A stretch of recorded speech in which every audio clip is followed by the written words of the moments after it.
Now for a transcription made during the invasion. And here is John Cooper. This is John Cooper reporting from the headquarters on Palau Islands. This is D-Day. It's 7 o'clock in the morning, and we're steaming along the western coast of Palau Island. In just about an hour and a half, the Marines will hit the beaches there. Before that, the warships of this task force, which have been pounding the island for 3 days, will give it a final terrific softening up. During these 3 days, the Navy has been in complete control of the waters around these southern islands of the Palau group, Jawa and the little islet of Nagasabos.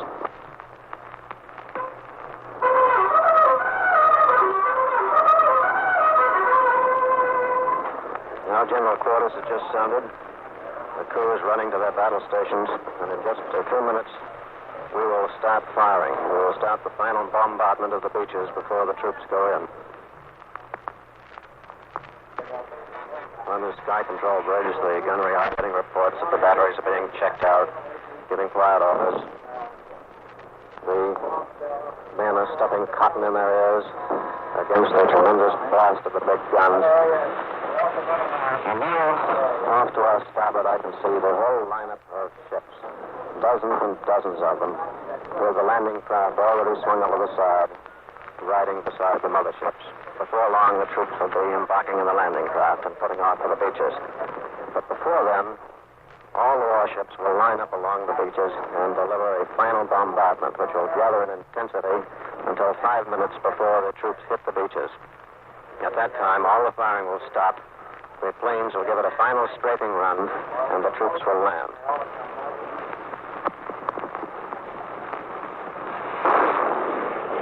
There goes the first shot. We have come down now on the west coast of the island, about midway along its length, and we're standing off around 4,000 yards, or perhaps a little bit more.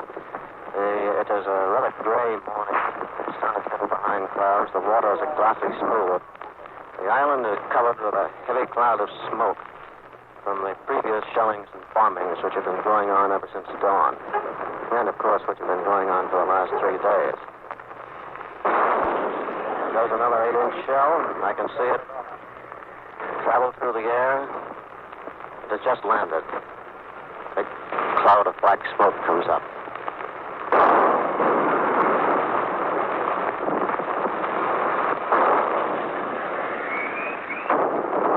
I can see the whole invasion fleet lining up. There are dozens, scores of boats circling around the motherships.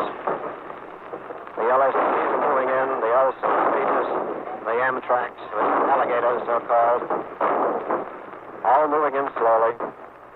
The water between here and Angkor Island is absolutely covered with them. They're all in perfect formation, moving slowly, running a few minutes to stop in HR.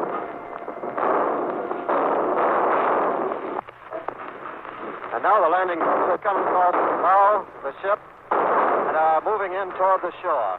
Moving very slowly as this bombardment is essentially up to the climax. Every gun in the ship is firing. Salvos from the 3 main batteries, the secondary batteries, the 50 millimeters. Planes are still overhead. The island is shaking. Incidentally, so is this ship. All up and down the coast here, this line of warships is everything they have at the island. There's a battleship just behind her, firing broadside strikes. As far as I can see, this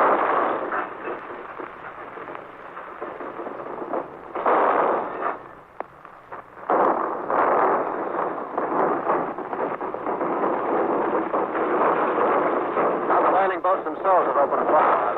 The old CIs. Pounding away with automatic weapons. The whole shore of the island is one massive flame and smoke.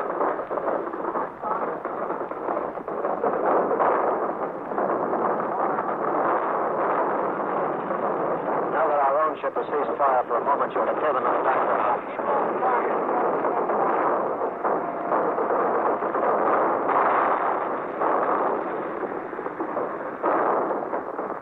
That ceasefire doesn't last long. We just had everything go off at once.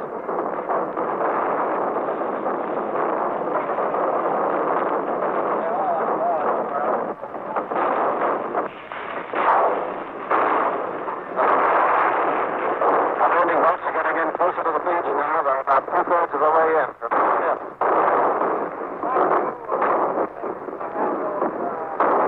In another minute or two, all firing will stop. The planes will make one final strafing run, and the boats will land.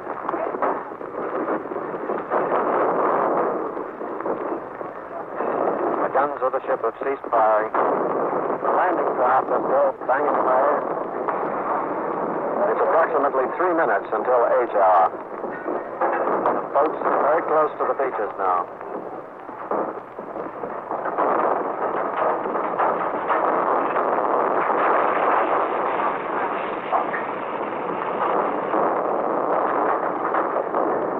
If there's anything left alive on those beaches, it's a miracle. They've been one stiff wall of flame for the last half hour. They've been pounded for 3 days. Through the glasses, I can see the landing boats. The smoke is lifted just a little bit so that I can see the beaches. They're very close now. They're right across the reef, coming in toward the beach. Kicking up white wakes behind them.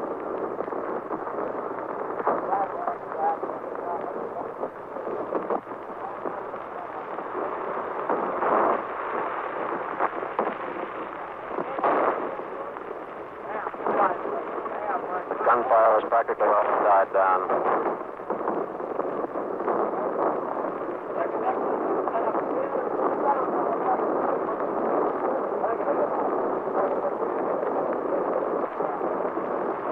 I can see some splashes in the water. It's very difficult to tell from here exactly what it is, but there are some splashes in the water among the boats.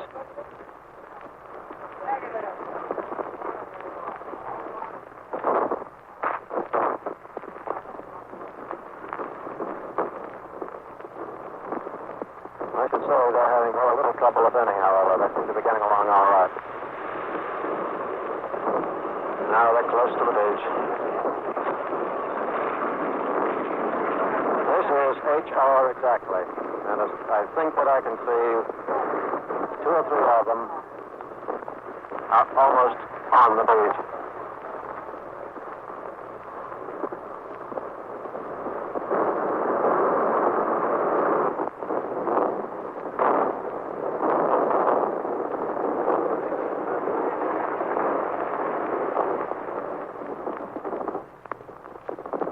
They have just hit the beaches. I can see the tanks going up across the sand.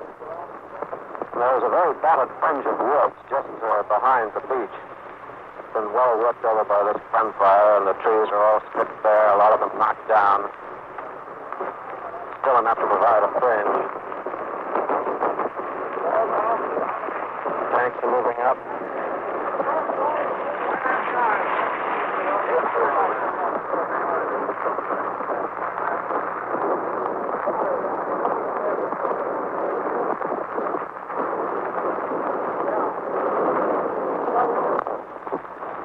The men are out on the beach and have gone forward through that fringe of trees into the interior.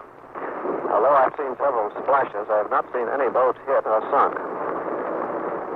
And I think the landing has been very successful. And so at this point, I'll close this recording of the first landing on Palau in the Palau Islands. This is John Cooper reporting from the United States Heavy Cruiser. That, as you heard him say personally, was John Cooper, NBC reporter in the Pacific, bringing you an on-the-spot description of the invasion of Palau.